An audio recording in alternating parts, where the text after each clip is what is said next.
Ère glaciaire. Un terme qui évoque un frisson. Concept glaçant. Pas juste un fait historique. Un chapitre naturel de l'histoire terrestre. Ce monde gelé, apparemment lointain. Pourquoi les humains modernes s'en soucieraient-ils? Dans moins de 100 000 ans, la Terre pourrait redevenir un monde glacé, où survivre serait ardu. Locus Principali. Et les cycles de Milankovitch. Ces cycles modifient lentement l'orbite terrestre, impactant fortement le climat. Des millénaires de changements climatiques. Comment débutent les ères glaciaires?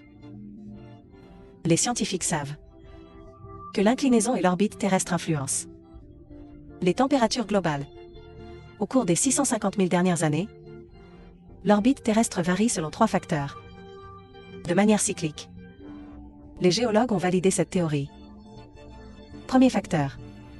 Inclinaison axiale.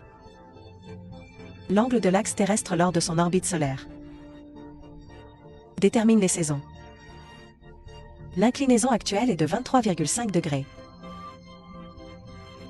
Il y a des millions d'années, elle variait de 22,1 à 24,5 degrés. Un impact majeur sur le climat mondial. Deuxième facteur. Eccentricity.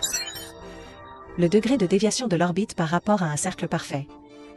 Sous l'effet gravitationnel des planètes et étoiles, l'orbite terrestre n'est pas parfaitement circulaire, mais étirée en ellipse. Cela signifie que l'exposition solaire de la Terre varie le long de son orbite. Sur une orbite elliptique, la distance Terre-Soleil change constamment. Dernier facteur. Précession. Entourment. L'axe terrestre oscille comme une toupie. Sous l'attraction de la lunité du Soleil, l'axe change de direction. Cette oscillation, comme une toupie, modifie lentement l'orientation de l'axe. Un cycle de précession dure environ 26 000 ans. Le rayonnement solaire reçu est influencé par ces cycles.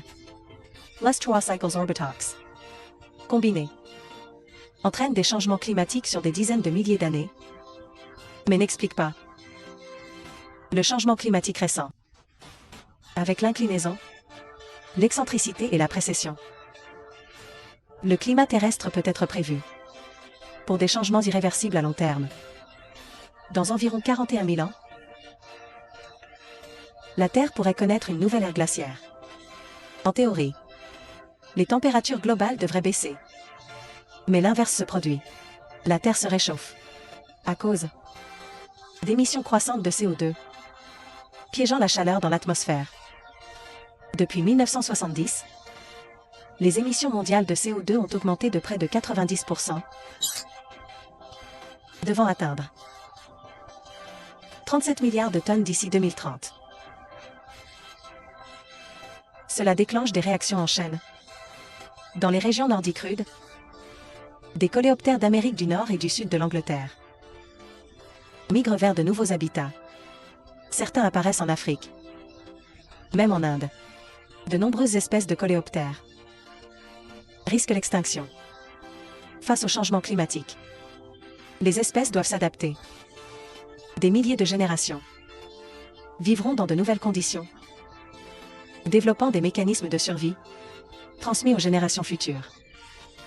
Dans les 100 000 prochaines années, l'inclinaison terrestre, l'excentricité et la précession évolueront inéluctablement. L'hémisphère nord, voire la planète entière, pourrait être à nouveau recouvert de glace. Les humains devront s'adapter à ces nouveaux environnements et évoluer. L'humanité a un long chemin à parcourir.